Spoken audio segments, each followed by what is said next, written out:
welcome to Project Insight's Professional Development Series. Today's session, Mastering Prioritization, Driving Project Success in 2025, is all about helping you take control of your project workload to achieve your goals for the year ahead. Prioritization is the foundation of successful project management, and this webinar will provide you with the tools and strategies to make 2025 the most productive year yet. Before we dive in, a few housekeeping items. Everyone will be on mute. We encourage everyone to use the chat. In fact, feel free to say hi there now. Today's session is valid for one PDU. The trick is you must attend until the end of the session. You will receive that credit before the end of the week. This video, this link that you're currently accessing this on will be here for this recording in the future as well. Before we get started, let me do a few introductions. My name is Matthew Sparkes. I'm the Enterprise Sales Manager at Project Insight. Project Insight allows organizations to centralize their project management, tasks, and team collaboration in one easy-to-use platform. Our mission is to automate your work, unify your data, and make your life easier. If you think we can do that for you, please reach out. With me is the one and only the wonderful Diane Buckley-Altwies. Diane is a seasoned PMP. She's a CEO of Core Performance Concepts, author of multiple books, consultant. We're always so lucky to get your wisdom. You ready to get going, Diane? I think we are. Wonderful. And as we are right, kicking off the new year. Hey, Roderick. It is officially that season. Let's circle back around, right? PDU time, January, new year. That's right. Keep going, right? I was just making a note that I have to set up mine too, so I've got because you always get the one that you can have the 5 PDUs or whatever it is for working in the profession. So I said, oh, it's the beginning of the year. I can do that now. Take note.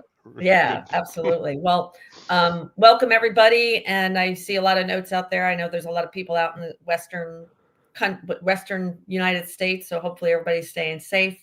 Fires are never anything to sneeze at, right? So be safe and we pray for everybody. Really. All right.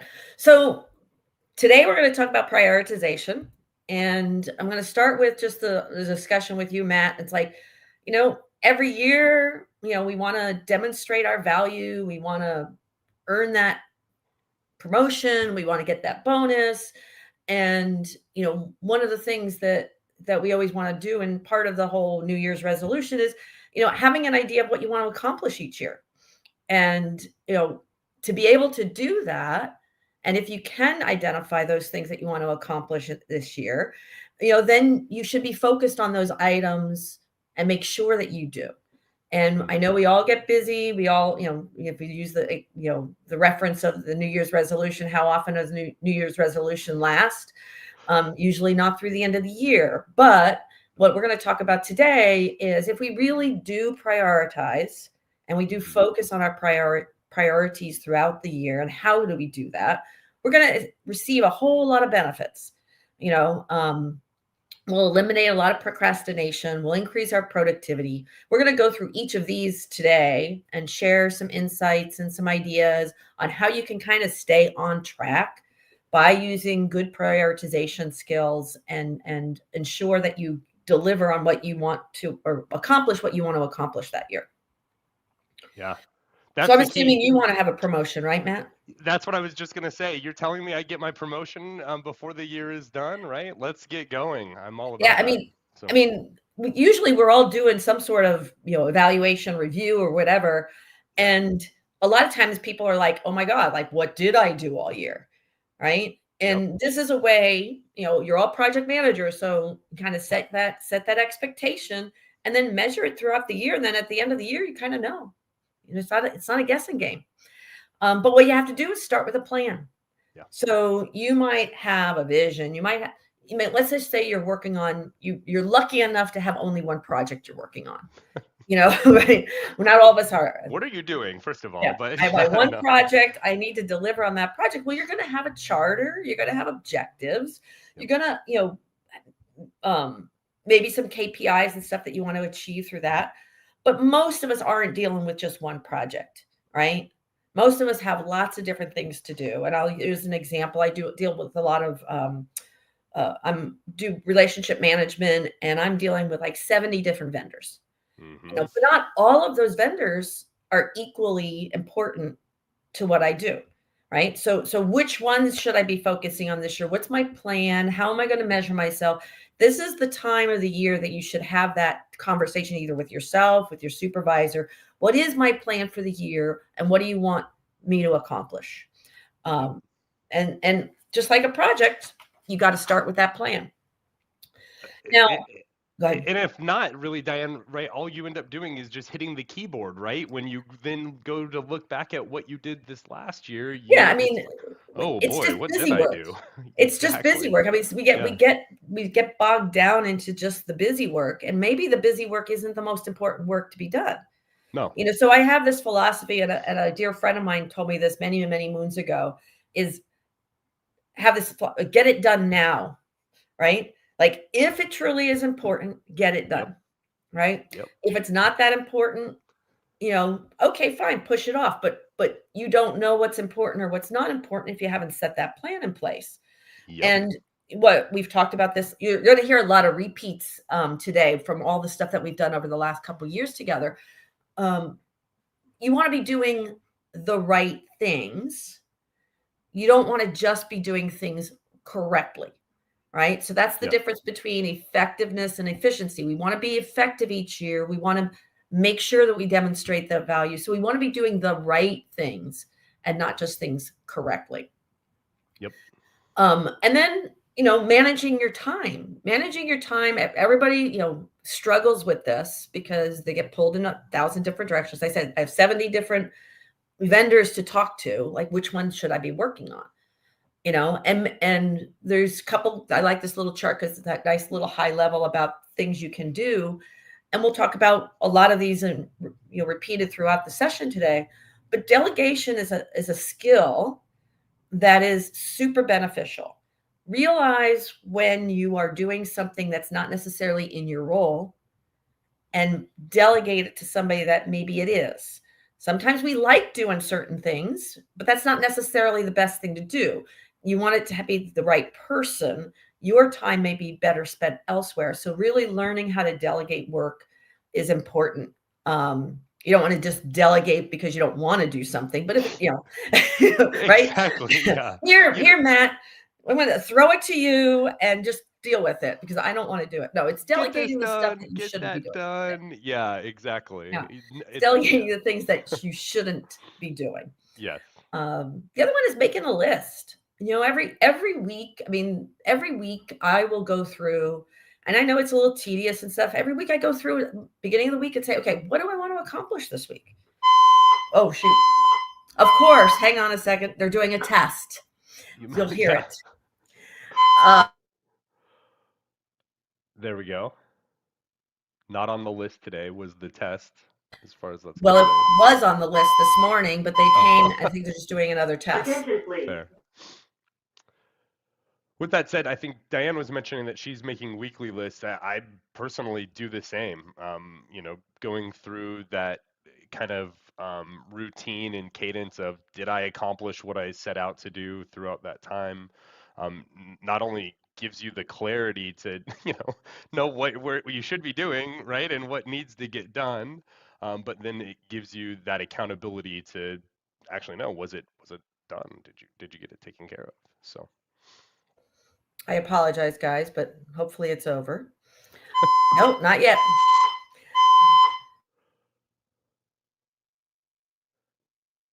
If we're continuing down the list, right, of the tips that we'll continue through, clear communication. Sometimes I think we're good. Are we good? Okay, cool. Yeah, sorry about that. We get that grenade that throws in there that can make our communication channels throw, a little off than what they should be.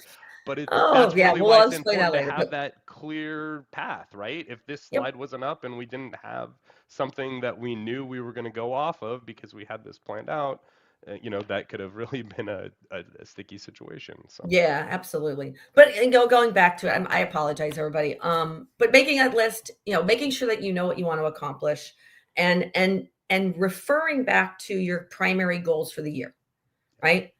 Everything you're working on, something might have jumped into the mix and everything else, and it's wasn't part of your original goals. But know when you are deviating from those original goals. The other thing is having that clear communication.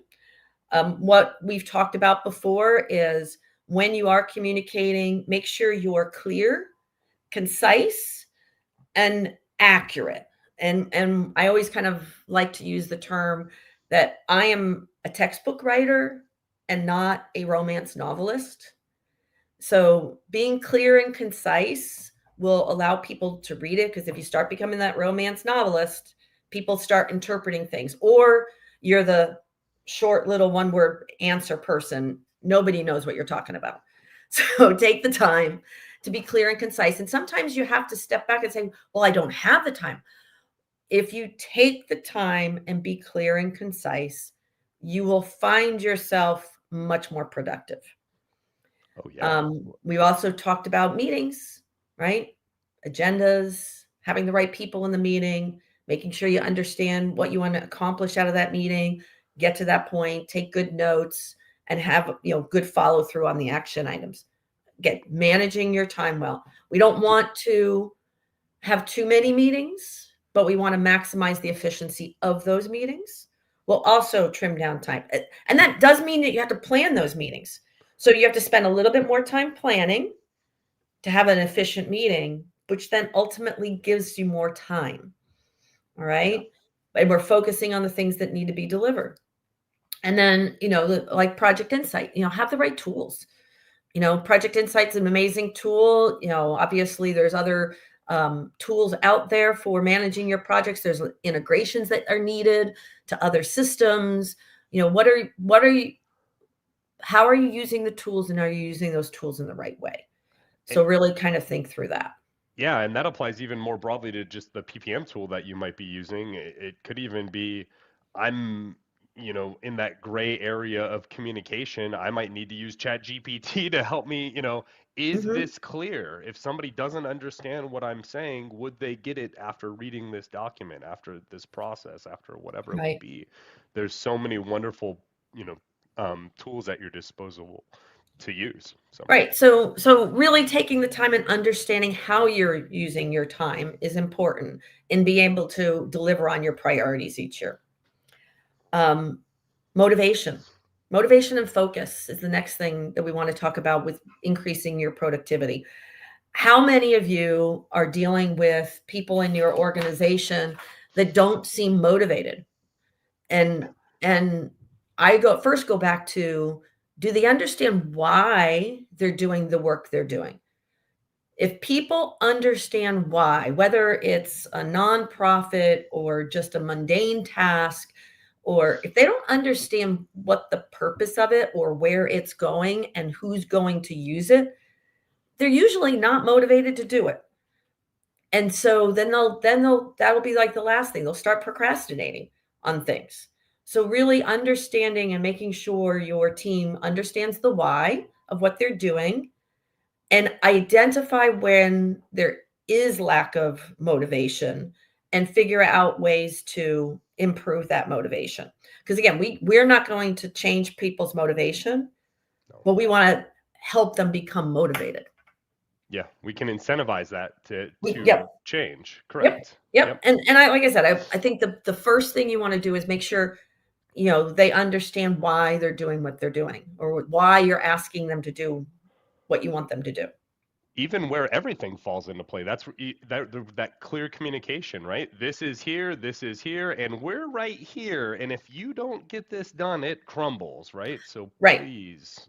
Yeah, right. And we probably have all been the recipient of that, where somebody says, just do it. Sure. I'm like, really? Why? Am I just, and when I teach business analysis, how we talk about a requirements document and things like that. I always say, think about, you're not writing that document for your own purpose. Yeah. You're writing that document for the next person to be able to understand it and deliver on it. So that really changes the mindset. If I'm writing something and I think I'm going to use it, well, fine. But you really have to think about who's going to use it next and why is it important. And if there is no why is it important, then what do you think? Yeah. Probably don't need to worry about it. Really. Right? And also tools that only you use are uh, almost non-distinguishable between just tribal knowledge, right? At that point, if you can't Hmm. pass the work forward, then it really is only here, So, Right. yeah. Yeah, exactly. So what we want to do is try to increase productivity, and we want to make sure that people have the motivation to help deliver on the things we're trying to deliver on those priorities each year. While being And nice. Number four is a good call out. While being good, right? While being friendly and keeping the good tone, right? So, yeah, that's the importance is understanding that we're all swimming the right direction and absolutely. we're all in it together, right? So, Absolutely. And yeah. and this one is my ultimate favorite conversation point. As a project manager, and I know we've had this conversation before, there's four quadrants. There's important and urgent, important and not urgent, not important and urgent, and not important and not urgent. So what do you think we should do with the not important and not urgent ones? Yeah, The not not important, not like it's the time wasters, yeah, right? don't You drop it. know, Yeah. this is where I was saying earlier, if you get rid of certain things like the time wasters, you'll have more time to plan your meetings better. You'll have more time to think about clear communication. Challenge yourself to get rid of the quadrant 4. Now, some of us might, sometimes you need it, but we'll talk about that a little bit more, but for the most part, you want to get rid of quadrant 4. Yeah. Quadrant 3, and I'm going backwards in this. These are your interruptions. Now, meetings are necessary. But remember, I said you want to have the right amount of meetings. Yeah. Meetings for me don't make sense. So if you have regular meetings out there and there's nothing to talk about this week, don't have a meeting for meeting's sake, right? Hmm. And then the top ones, this first quadrant is the things that you need to respond to immediately. So these are the things that happen that have to be done right away. They're typically your emergencies. And the item number 2 are the things that you have scheduled to do. They're not an emergency right now. So I always look at quadrant 2 as my project schedule, my project Hmm. plan. This is how I've scheduled everything. This is how it should work. Every once in a while, I'll get one of those urgent ones, hopefully not Yep. often. But most of the time we should be working in quadrant 2 because those are the things we've scheduled. A lot of times people say, "Well, I work in quadrant 1 all the time." Hmm. What Oh would you yeah. say to that, Matt? Quite. That sounds stressful to me. Number one, I'm sorry that you're like constantly putting out fires or taking on Absolutely. load or Yeah, doing whatever it is that you're doing in that space, right? absolutely. Yeah, Yeah, so a absolutely. lot of times people say I should be working in quadrant 1, but the answer is no. You wanna be working in quadrant 2 most of the time. We Hmm. wanna minimize the quadrant. They'll happen, because some things are out of your control. They will happen. Client Sure. all of a sudden has a bug and, or has an issue or system goes down or something like that. You're gonna have the ones. The quadrant 3, remember what we talked about with delegating. Yeah. These are the things that have to get done, but do you need to do them? Should somebody else do them? Who's got the right skill set? Maybe these are things that I can offload to somebody else to free up some of my time to Hmm. work on the priorities that I need to work on. And Yeah. then, like I said, quadrant 4, kind of time wasters. Now you're allowed breaks, but Sure. once I- 5 minutes a day, Matt. 5 minutes a day. That's all you Is get. that it? Okay. All right. That's it. I'm gonna prioritize this blue box of 5 minutes that I get Your every 5 single minutes a day, you day. get to look Yeah. at Facebook. But Mhm. I think it's important though to even think of it from that time blocking perspective and even to take that into consideration, Mhm. right? So that you can maximize what you're getting done in the time that you have. So, Yeah. I know every once in a while I'd like to poke on Reddit, right? I'm going to do that at this time or, approximately on these breaks and for 5 minutes. And then I'm going to find out what the hottest thing is and get off and be on Well, my way, right? and So, and the reality is let's say you're like been working really hard on, really heads down into some report that you have to put together. It's a lot of calculations, your brain's all tired. You need sure. breaks. You need Oh, yeah, breaks. of Those course. aren't the things that we're talking about here. These are the No. things that are causing us to procrastinate. Yep. Oh, I'd rather be scrolling on Facebook than looking at my emails.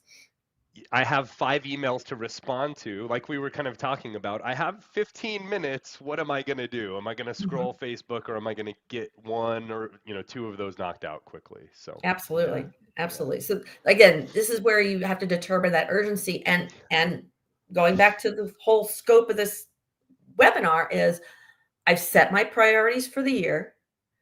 I have a plan. I'm going to focus on the things that I have in that plan. And I'm going to, really work hard to try to deliver on those things so that I can achieve the goals that I wanted to achieve this year. The next thing to help you achieve those goals would be making sure you're having good decision-making processes in place. We've probably all been in situations where the rules change every other day. That's very frustrating, right? And part Yes. of the reason the rules change every other day is because you haven't gone through a good decision process. Somebody's just knee-jerk reaction, making a decision, then 3 weeks later find out, ooh, that wasn't the right one. So now everybody's kind of regrouping. But if a problem presents itself, then we should be looking at ways to solve it calmly, ways to solve it. What are those objectives? What are those alternatives? Because not all solutions are equal either. So you can have, a problem out there that your team could say there's 5 different ways to solve it. Well, which Mm-hmm. one's the best one? Now you should evaluate them. It doesn't, I mean, again, it doesn't have to be rocket science. It doesn't mean that each one needs to take 3 weeks to decide on it. Three You know, studies on each yeah, no, to yeah. get yeah, Yeah. definitely not. I mean, you have to make a judgment call as the project manager or as yourself, is to say how much analysis is too much.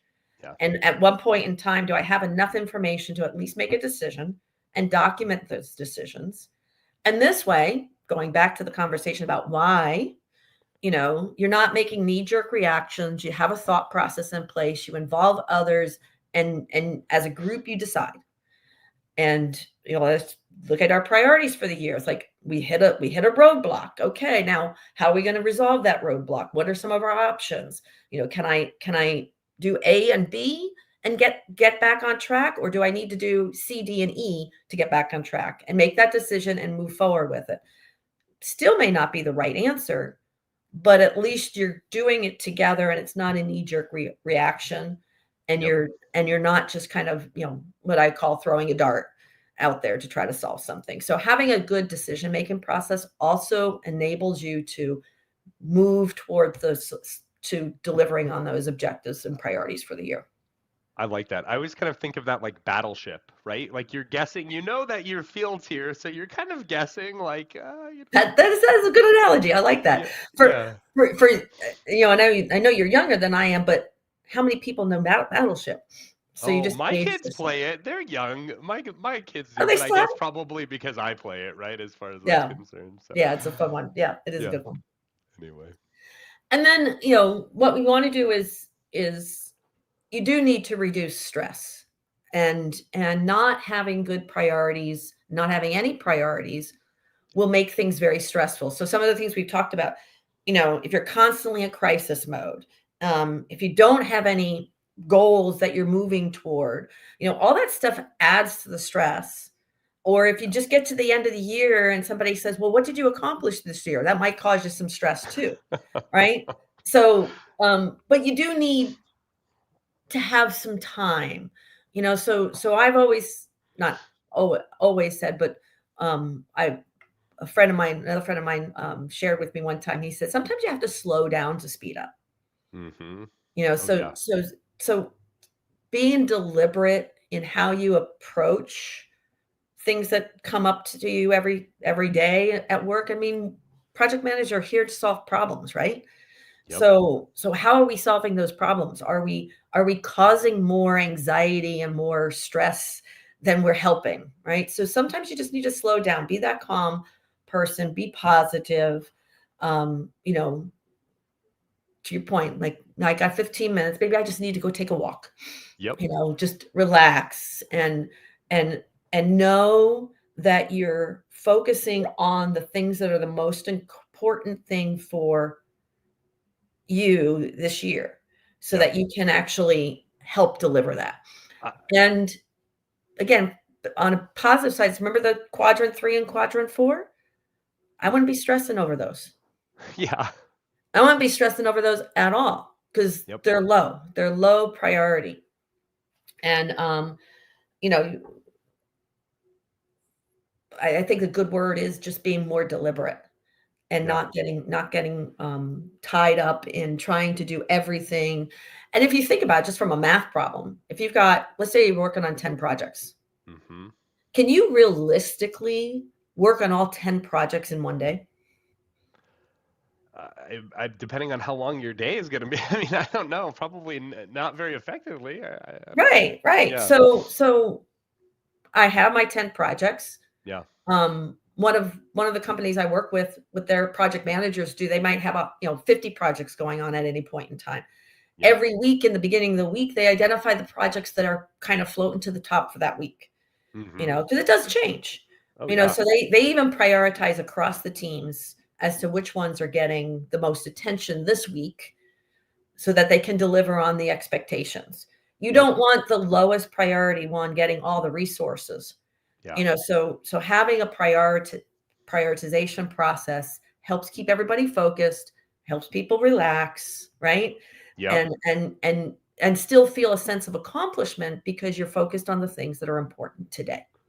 It helps out. I mean, yeah, all of that proper expectation, just because you're the low priority, I'm yelling and my arms are waving, you can set that peace of mind of those crazy waving arms are down here in this quadrant and I can breathe and get it taken care of because of course it needs to be addressed, right? But you can get that done in a way that can reduce your stress here, right? So, Yeah, and I mean, I just had a situation in even today is I saw this email come across and it's like the client's like not feeling like we all understand what's going to happen in this one little project.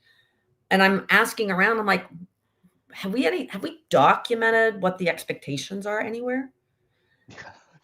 And the answer was no. no, yeah, Like there's, people are yeah, running around like, oh my God, oh my God, oh my God, they're upset, blah, blah, blah. I'm like, all right, well, let's kind of back up and stop and let's like, what are we trying to accomplish?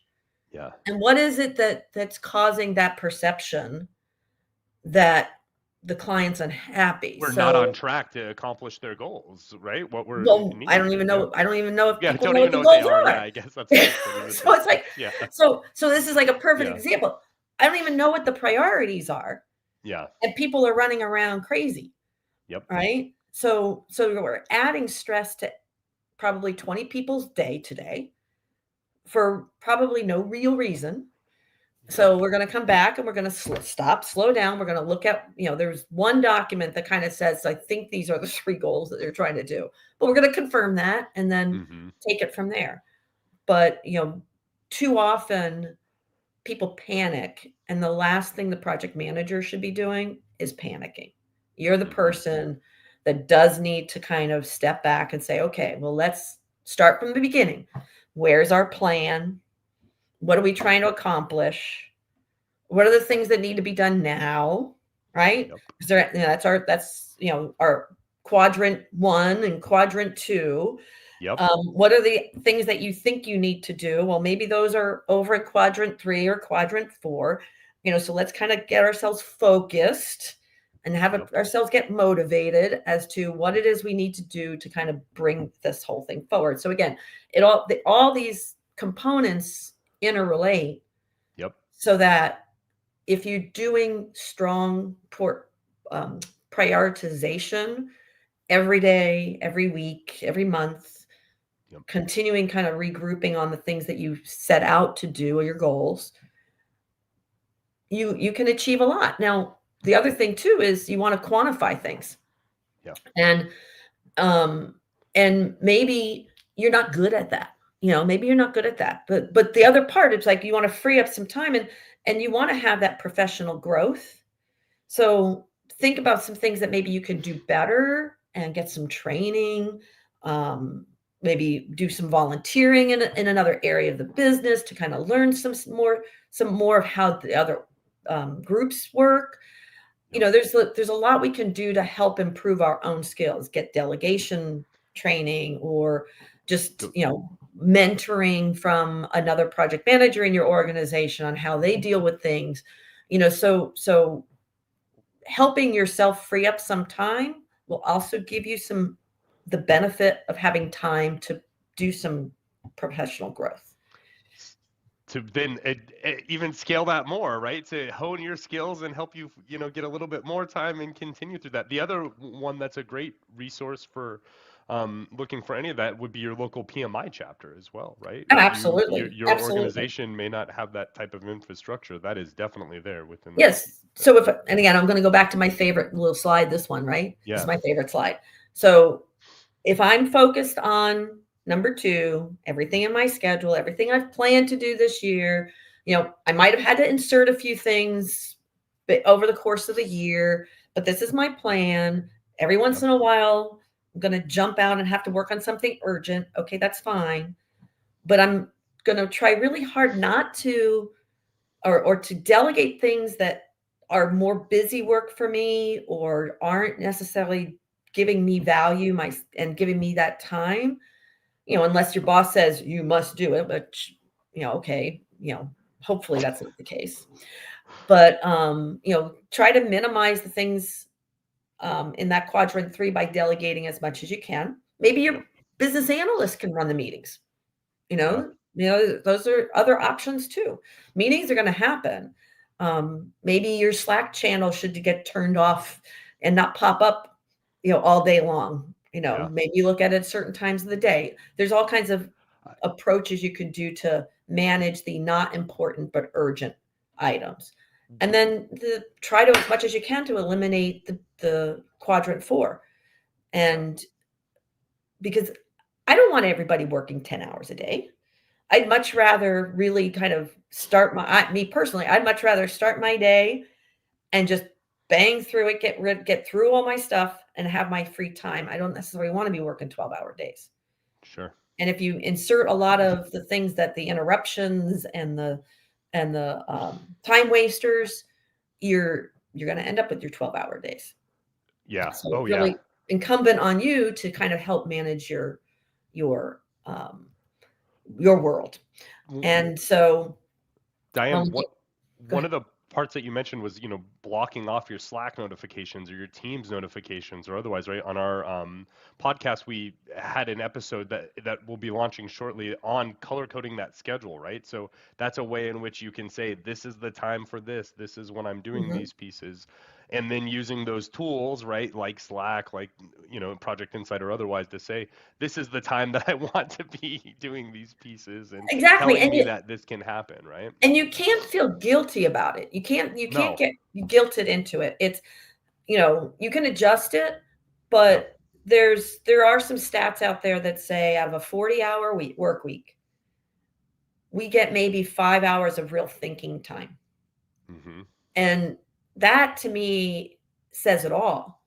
And we're just way too busy and we're not, we're reacting. We're being so reactionary. And Yeah. part of that is because we don't prioritize the things that are most important to work on. And if we focus on that, at the end of the year, I can very easily say if I've achieved them or not, Yeah. because I've been focused on them all year long. So the setting those priorities, making sure we're not, we get rid of the procrastination and work on the things that we have to work on. And that's a habit too, by the way. Yes. Help our productivity by making sure people Yeah. are motivated. I, Make sure which kind of task we're working on.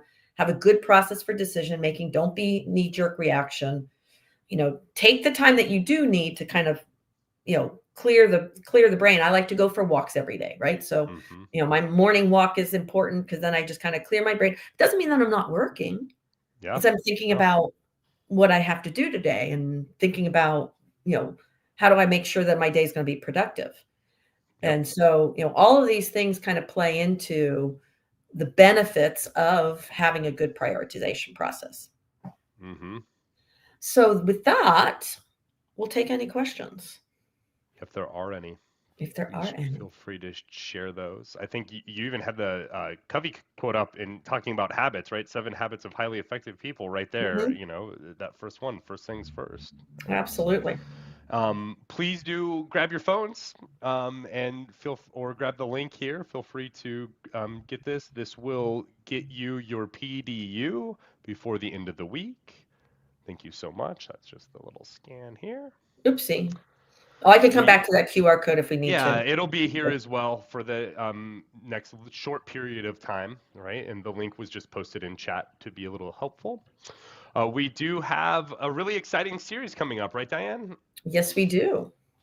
So it'll be a It's a 4-part kicking off in February. If you want to touch on any of that. Sure. No, I mean, it's going to be a 4-part series. I think once you sign up for one, you sign up for all of them at the same time when the That's right. link comes out. That's right. And we're going to be talking about how to really demonstrate value of your project management strategy. So our first sessions is going to be talking about developing your ROI and helping you put some metrics together to improve your overall process. So a lot of change management discussions coming up in the next couple months. Yeah, right. Wonderful time for the start of the year, right? We were just having an internal conversation of this is a very big time for organizations to be doing exactly what we're talking about, setting those priorities, setting those goals. How are we, Mm-hmm. what does the end of 2025 look like compared to right now at this point in time? So we look Absolutely. forward to seeing everyone in attendance there. Thank you.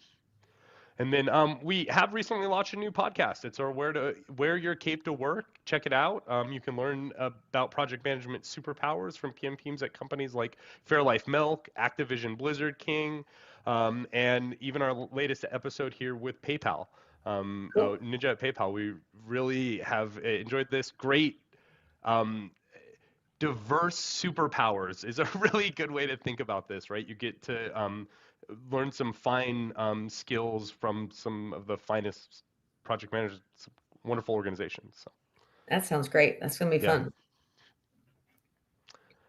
And then we were talking about this the one thing, right, which is kind of this book, right in this, right? What should you be focusing on right now, right at this point in time, just as a piece to read. If you do pick this up and do any reading on that, drop us a note. Let us know. We do an internal book club. We'd love to maybe have a little meeting just to chat about it.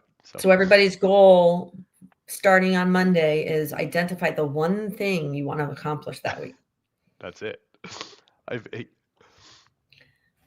And then please follow us on social, right? LinkedIn, Instagram, Facebook, and YouTube, of course. We really appreciate everybody's time today. Awesome.